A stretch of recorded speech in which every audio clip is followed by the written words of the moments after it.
first learn to ride a motorbike, we sit on the seat all the time as it's much easier. But once you go off-road, this will work against you most of the time.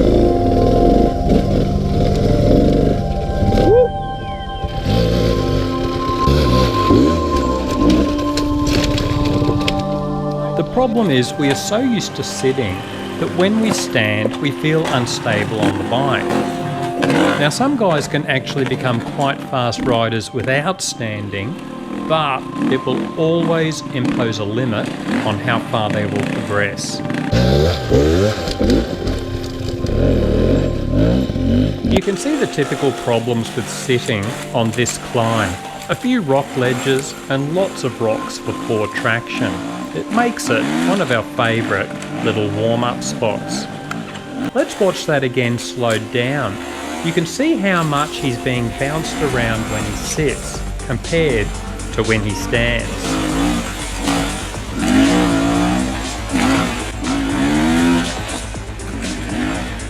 When you stand, in effect, you are doubling the suspension of your bike, as your legs can absorb so much more of the impacts and keep the rear wheel better grounded for traction. This is critical on climbs like this. One thing a lot of guys dislike about standing is they think they can't touch the ground if they get out of balance. But you can see here that Jeff is dabbing with his foot and if needed, quickly sits, then stands again as soon as possible. I pass the camera over to Jeff to film the DR650 having a go.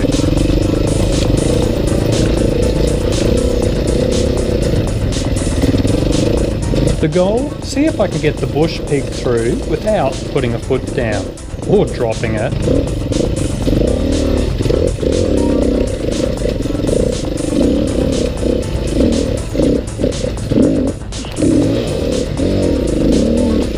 Cool, no foot down.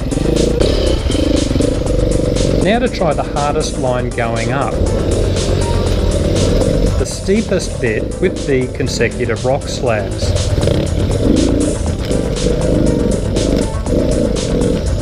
Still no foot down, surprisingly. The DR650 is going so well with this new suspension setup. This climb is often the next part of our warm-up. You pretty much have to stand on this one, or it's unlikely you will get up.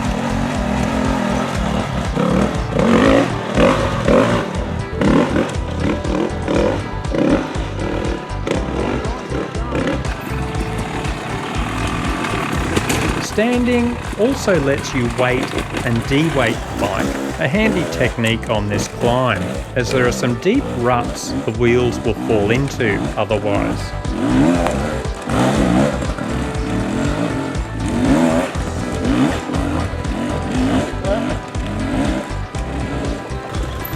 In many situations, when you sit on the bike, your body weight is a liability. When you stand and shake that ass, baby, it becomes an opportunity. You can see even the DR650 climbs this hill easily if the body weight moves from side to side and backwards and forwards.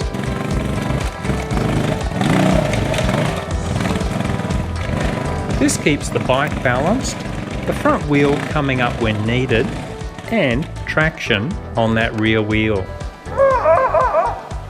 As you become comfortable with standing, it becomes a huge asset on descents as well.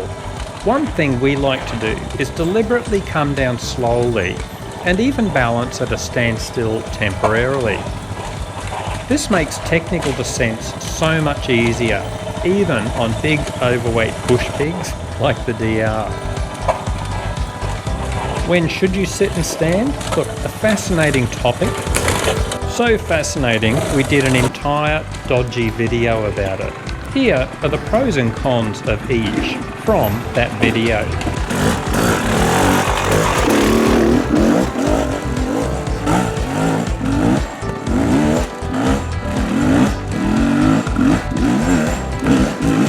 So remember guys, it's better to die on your feet than sitting on your seat.